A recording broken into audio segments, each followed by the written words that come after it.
teman-teman semuanya, kembali lagi bersama saya Alivia Rahma. Di sini saya akan meneruskan materi saya mengenai bab 3 yang membahas tentang networking models. Oke.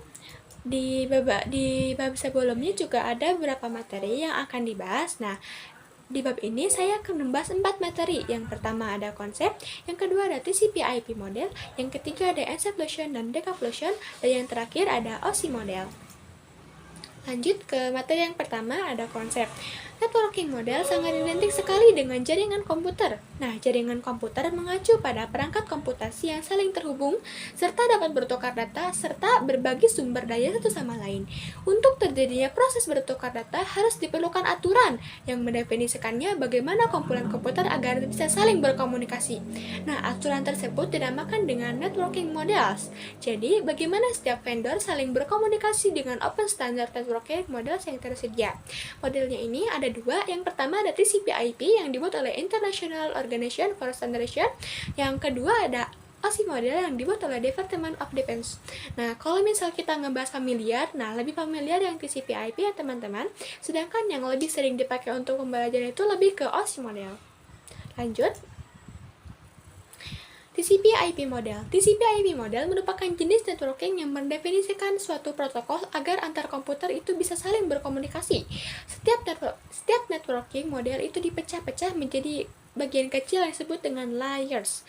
Secara dokumentasi, TCP atau IP model terdiri dari 4 layers, namun penerapan dalam berang networks, TCP/IP model lebih mudah dibagi menjadi 5 layers. Yang pertama ada physical, yang kedua ada data link, yang ketiga network, yang keempat transport, dan yang kelima application.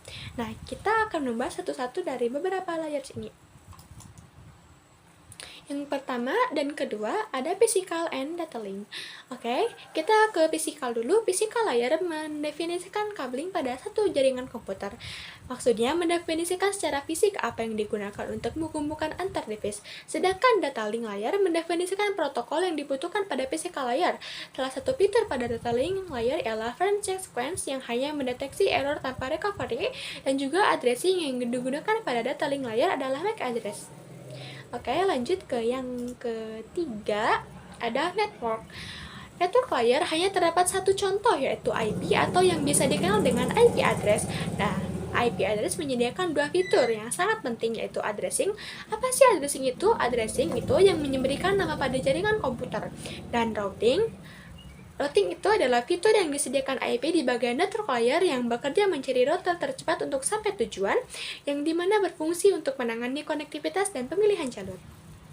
Lanjut ke yang keempat, ada transport. Nah, transport layer memiliki fungsi menyajikan atau memberikan service ke application layer. Transport layer terdapat dua protokol yang sering digunakan, yaitu TCP dan UDP. Salah satu mekanisme yang disediakan oleh transport layer khususnya pada TCP itu adalah error recovery. Di sini ada perbedaan TCP dan UDP. Nah, kalian bisa baca sendiri. Dan ini juga ada gambar tentang mengenai error recovery. Lanjut ke yang kelima, application.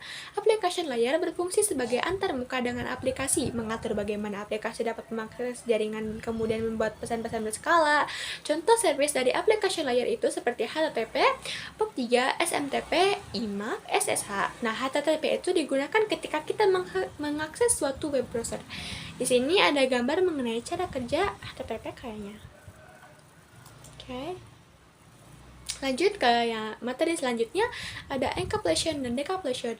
Encapsulation adalah proses membungkus data dengan header pada data di setiap layernya. Adapun decapsulation maka itu sebaliknya. Nah, maksudnya sebaliknya itu jadi isi penjelasan encapsulation tuh hampir sama, tapi sebaliknya gitu di decapsulation itu.